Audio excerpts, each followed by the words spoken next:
Invitée dans l'émission En aparté sur Canal+, ce jeudi 20 avril 2023, Charlotte Gainsbourg est revenue sur le tournage du film de Danny Boone, La vie pour de vrai, dans lequel elle joue Violette. Un rôle que le réalisateur avait modifié pour ne pas choquer l'actrice.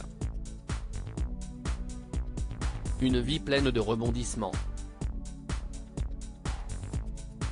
Il y a 10 ans, après le décès de sa sœur le 11 décembre 2013, Kate Barry, Charlotte Gainsbourg décidait de quitter Paris pour New York. Ce n'est pas un hasard si je suis partie à New York pendant 6 ans. Ma sœur venait de mourir.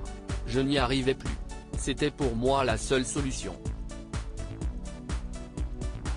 J'ai découvert là-bas ce que c'était de vivre dans l'anonymat, d'avoir un rapport normal aux autres, avait-elle confié à Télévision Magazine.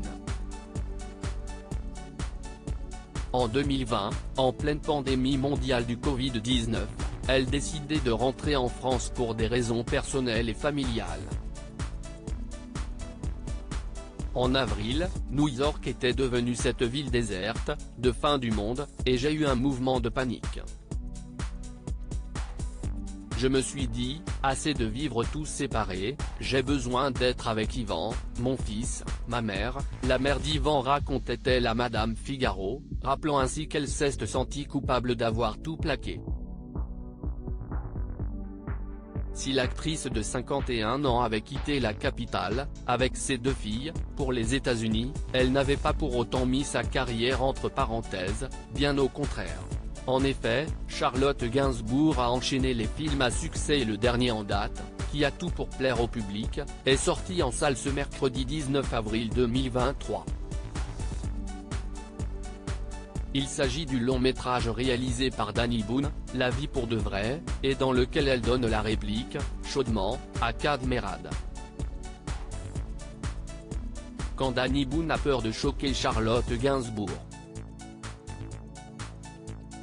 Invitée dans l'émission En aparté, sur Canal+, ce jeudi 20 avril 2023, la fille de Serge Gainsbourg est revenue sur ce rôle, qu'elle adore. Je me suis tellement amusée, j'avais besoin de comprendre à nouveau que les tournages pouvaient être très légers et joyeux, sans se prendre au sérieux. J'adore être très envahi par une histoire et un personnage, mais là ce n'était que dans la déconnade. Même si je joue une femme pas très heureuse au moment où on la rencontre, si est ça qui me faisait rire, elle adore ça, elle est plutôt branchée cul, commence-t-elle par raconter à la voix off de l'émission phare de la chaîne cryptée.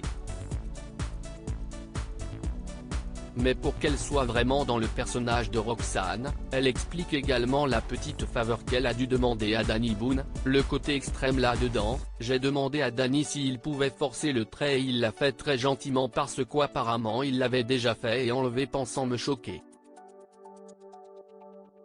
Quand j'ai pu aller là-dedans, si est là où je me suis amusé, il faut que je puisse forcer le trait, sinon je me trouve ennuyeuse. Quand elle joue, la femme d'Yvan Attal se donne à fond, que ça choque, ou pas.